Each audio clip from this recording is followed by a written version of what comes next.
intro. I know it now. It only took me. Okay, you go first. You always go Oh, first. okay. What's up, YouTube? I'm Lo. And I'm Emma. And you've reached Book Girls on the Internet!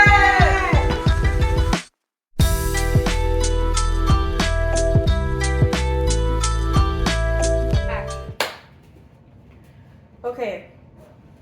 We are reviewing Winter Garden by Kristin Hannah, published in 2011.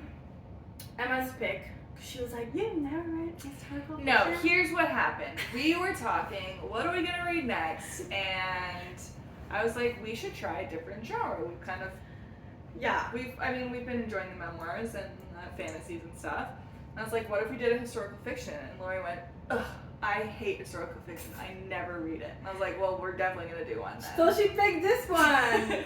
Which I hadn't read, but I've read a couple other books by Kristin Hannah. So tell me about other kind of like what was your Why I picked this appreciation? author. Yeah, like what was your appreciation of Kristin Hannah before, and what this book is about, and then we'll get into our critique. So I've read, I think, two of Kristin Hannah's. I read The Nightingale and another one whose title I can't remember. And Firefly Lane? huh? Firefly Lane? No. That's the Netflix one. No. Excuse me. But now I'm looking it up because the people It's okay. need to know. It's Our allowed. 4 followers need to know. Yeah. Shout out to our followers and Oh, viewers. I've read 3. No, Wow, would you look no, at that? No, Oh. sorry, that's Winter Garden. Well, now it's 3.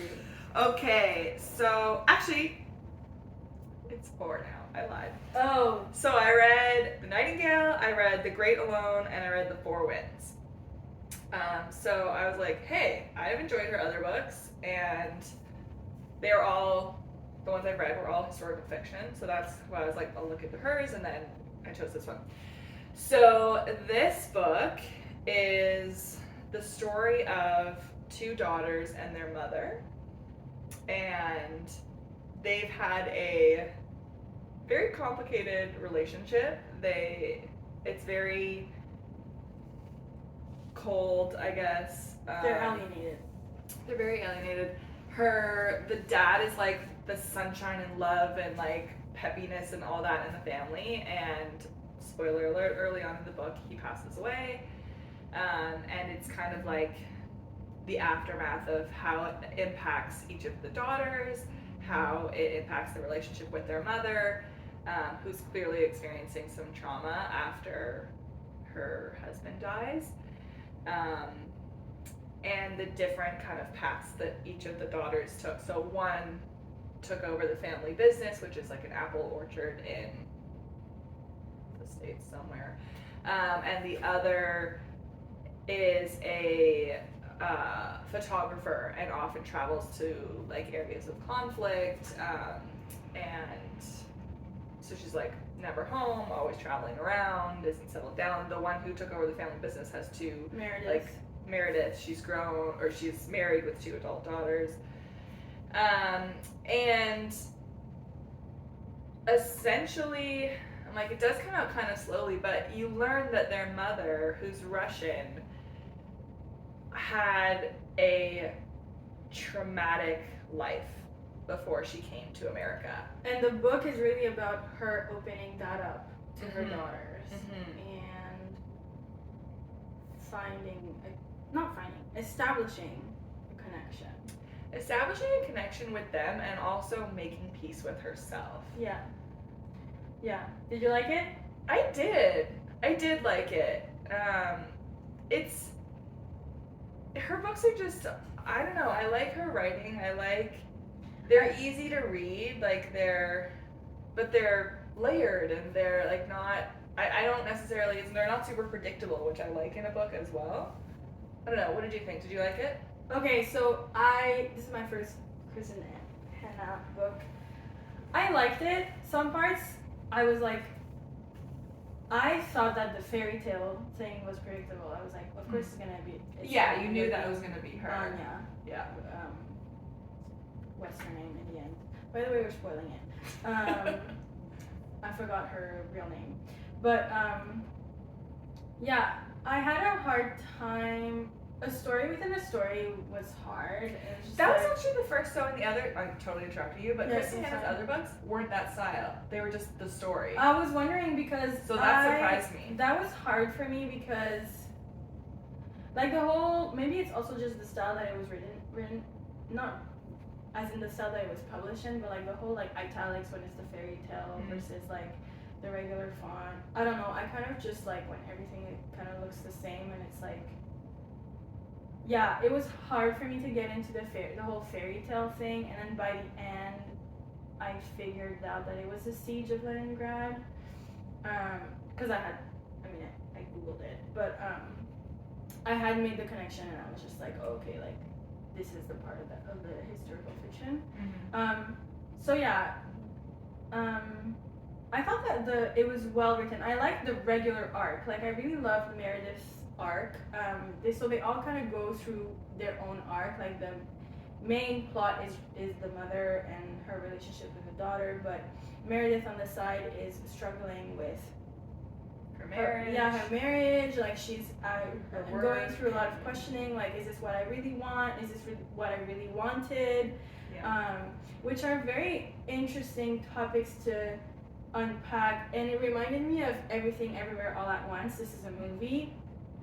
The arc where the main character explores like the monotony or the boredom that she has with her husband, and that happens through many universes, and that's not the main plot point, but it's one of them. Right. And I think this, and maybe it has to do with like where I am in my life. I've been in a relationship for a really long time, so it's like in a way kind of inevitable and it's normal. But I really like the way that Kristin Hanna kind of like inserted that.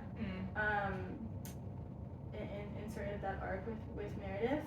I really did like her writing style. Like it was touching in some points. Like I was emo in some parts. I usually cry at some point in her books. The Nightingale made me fucking weep. Yeah, I didn't cry, but I was just like, didn't cry oh, for this okay, one. like this is like really touching.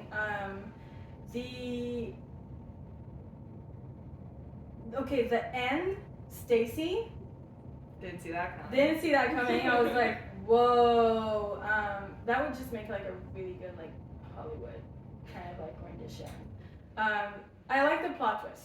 I like outside of like, okay, the fairy tale was like obviously Anya's story, but I really like the twist with Stacy. And okay, I already said that. Okay, what I also really appreciated, aside from like the creative liberty of like creating the story of the siege of Leningrad, I liked how the Kristin Hanna explores how grief is managed within families. Yeah. I mean grief, yeah, but also just like loss, like the. Because it's very different by each of the three women. Yeah, like the immediate. Because we always think of grief of like sadness and deep sorrow, but in day-to-day life, it's just like different. Yeah, like life goes on, and like this is true. Like, and you see that in Meredith's arc a lot. It's just like she's just like, okay, I have to keep going. Like I have all these accountabilities, like, and it's a double-edged sword. But I thought it was very interesting to see how the loss of the like losing the father impacted the family. Whereas you see with the other sister, she like almost immediately after he passes leaves, and she doesn't have to. You have a conversation with her editor where she's like, you should take time. She's like, no, I want to like just jump back into work, and then like you see that her work is just not what it used to be, and her editor's like, you need to process the loss. The grief. So I thought that was really well done. And it's also because like we don't really talk about that. It's just like people are always like, are all. Because it can be awkward to talk about. Yeah, if it's you're just like, trying to support someone who's grieving, you're like, I don't want to put my foot in it. I don't want to just be like, are you okay? Are you okay? Are you okay? Yeah. But it's interesting to see basically how both of these sisters kind of like numb themselves out. Yeah. From that sadness, but in different ways. Yeah. I also thought that and I don't know if her other work focuses on like the impacts of war, but this one obviously focuses on war, and it's so interesting how she draws out or illustrates how war has an impact in families so many generations later. Because we see Anya, well, the once mother. you read the book, Anya, the mother, you understand her experience of war, when Germany was like attacking Russia. Okay, don't quote me on this, but anyways, the siege of Leningrad and how it has such far-reaching impacts a generation later. And let's say had they not, I guess, nurtured this rapport through the fairy tale, how it would have impacted the girls even into the next generation. Yeah. So I think that's really well illustrated and very interesting.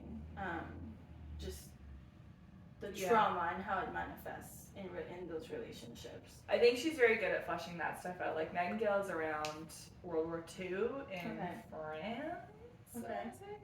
and then Four Winds is about like the Dust Bowl in southern states, which I didn't know much about, and I was googling it because after I read stuff like that, I'm like, now I want to know everything about it. Yeah, right. And it's similar. Like it's kind of you've got. Which one is about the Dust Bowl? I think it's the Four Winds. Okay, maybe I will read that one.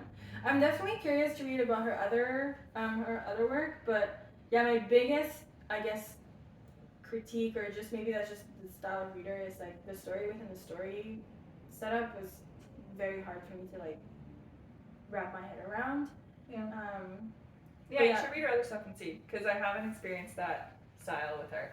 I find that she's just good at like building a world so beautifully, and not building a world the way you do in fantasy, but just that way that it's so easy to kind of slip into it and see all the characters are really engaging. Yeah. Even what's her name, Daisy, she works for the orchid company, and she always tells Meredith like, I can handle it, like no worries. It's just like it takes a lot of skill to make every character kind of like tangible, or like you said, memorable in the story without necessarily making them like the core of the story, but they're all interesting. Like Meredith's husband, I thought it was like, I mean, I felt for him.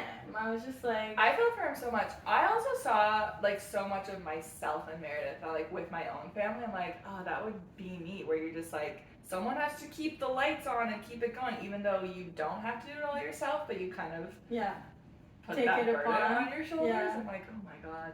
Yeah. And in the beginning, like, they're not, like, they're likable, but they're also not likable. Like, they're... Oh, yeah. So at the beginning, I was like, oh my god, Meredith is an idiot. You're like, Meredith, come on. And, like, Nina's, like, running away from stuff, and the mom is refusing to talk to anyone, just sits outside in the garden, and you're like, come on, you guys. It's interesting to read this as, like, a millennial now who's, like, at least gone to therapy, like, once, and it's just like, whoa, y'all are late to the game, you know, kind of, you gotta get it together, talk to each other, you know. At the beginning, I was kind of really frustrated with Meredith. I was like, really? Like, you should know better. Like, you're grown now.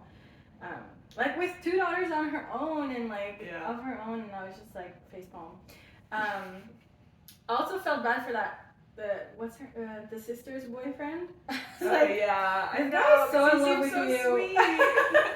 All he wants is to be with you. You're just sabotaging it. I don't know why. Yeah. Unresolved trauma. Yeah, unresolved trauma. Like, I guess she just felt like she just didn't deserve, or I don't know. But yeah, I thought it was tie her down or limit her. Yeah. I thought it was very well, compelling characters. Yeah, for sure. Yeah. I don't know if I would recommend it. I will wait till I review another historical fiction for this. It's not my favorite of the Kristin Hannas. I really enjoyed it. But if someone was like, oh, I'm going to pick up one, I think I would say Nightingale. I think it's my top one. Okay. Love it. Yeah. Okay, I think that's it for me. Same. Oh. Oh, I'm tired. Okay. Thanks so much for watching. If you like our video,